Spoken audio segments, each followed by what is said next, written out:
फिर दिन हुआ पुरानी रात का, करे सो शुक्र हम खुदा की जात का, खुदा की जात का, नया फिर दिन हुआ।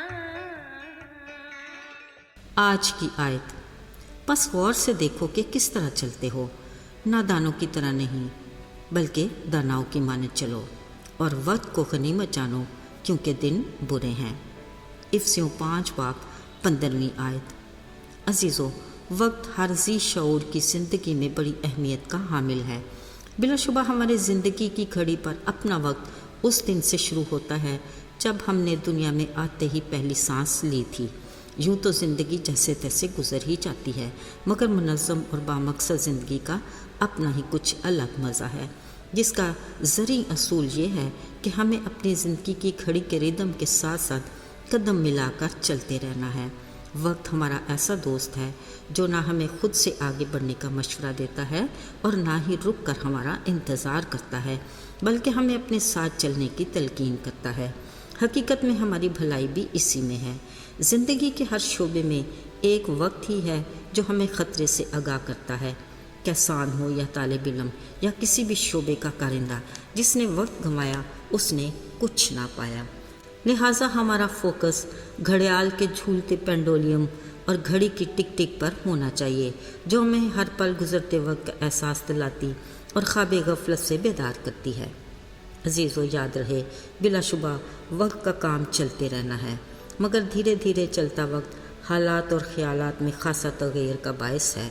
इसके मानी खेज़ तलस्मी सहर से माशरे में ऐसा बदलाव आता है जिसके बायस इंसानी फितरत में ऐसे अनासर जन्म लेते हैं जो गुनाह और बदी के कल्चर को फ़रोग़ देते हैं। ऐसे में ज़मीनी सरदार इब्लीस की सरगर्मियाँ अरूज पर होती हैं कि गुज़रते वक्त और बदलते हालात का हमें अंदाज़ा ही नहीं होता।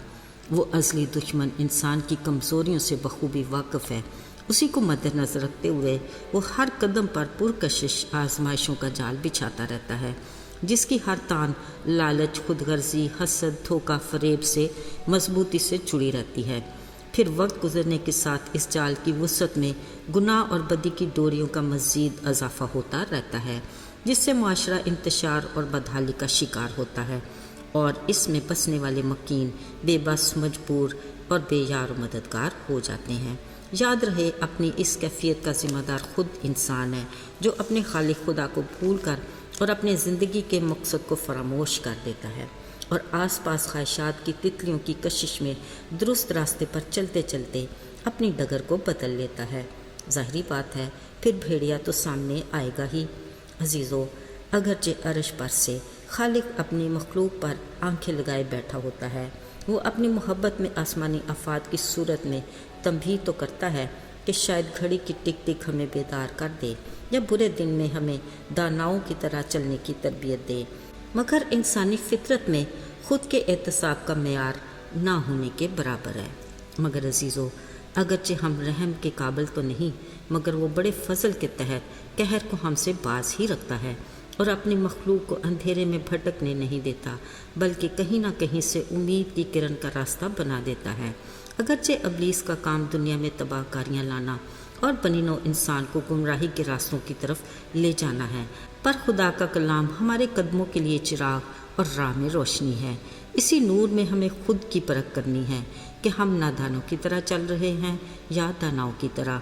हमें वक्त को गनीमत जानना है क्योंकि दिन बुरे हैं। अजीज़ों, ज़िंदगी के रास्तों पर चलने के लिए हमें खुदा के कलाम को दिन रात अपनी निगाह में रखना है, ताकि जो कुछ इसमें लिखा है उस पर एहतियात करके अमल कर सकें, ताकि हम दानाओं की तरह चलते हुए न सिर्फ कामयाबी से हमकिनार हों बल्कि सरफराज भी हों, जिससे हमारे आसमानी बाप को जलाल मिले। अजीज़ों, ज़रा याद करते हैं दानियल को, जो असीर होकर बुत परस्त मुल्क में आया, और यूसुफ भी बुत परस्त मुल्क में ही आया। दोनों ने अपनी अपनी जगह बुरे हालात में खुदा की कुर्बत और रफ़ाकत के बायस दानाई से सरफराजी पाई और अपने खुदा को जलाल देने का वसीला बने। अजीज़ों, आज भी वो अपने ईमानदार लोगों को कलाम से आगाह करता है कि गौर से देखो کہ کیسے چلتے ہو، نادانوں کی طرح نہیں بلکہ داناؤں کی مانند چلو، کیونکہ دن برے ہیں۔ بلا شبہ ہمارے آس پاس کے حالات اور معاشرہ بدحالی کا شکار ہے۔ عزیزو، ہمیں ان برے دنوں میں خطرے اور آزمائشوں سے بچنے کے لیے اپنے خالق خدا کی رفاقت میں وقت گزارنے کی اشد ضرورت ہے، تاکہ ہم اس کے احکامات پر عمل کرتے داناؤں کی طرح زندگی گزاریں، تاکہ ہمارے اخلاق، کردار اور کاموں سے دوسروں کے لیے گواہی ہو اور اس کے نام کو جلال ملے۔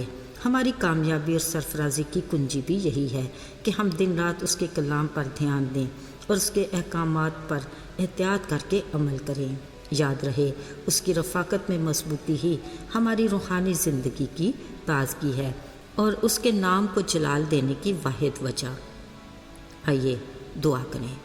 اے خدا، ہم تیرے کلام کے لیے شکر گزار ہیں جو ہمارے قدموں کے لیے چراغ اور راہ میں روشنی ہے، تاکہ ہم ٹھوکر کھا کر گر نہ جائیں بلکہ ثابت قدمی سے تیرے راستوں پر چلتے رہیں۔ یسوع کے مبارک نام میں آمین۔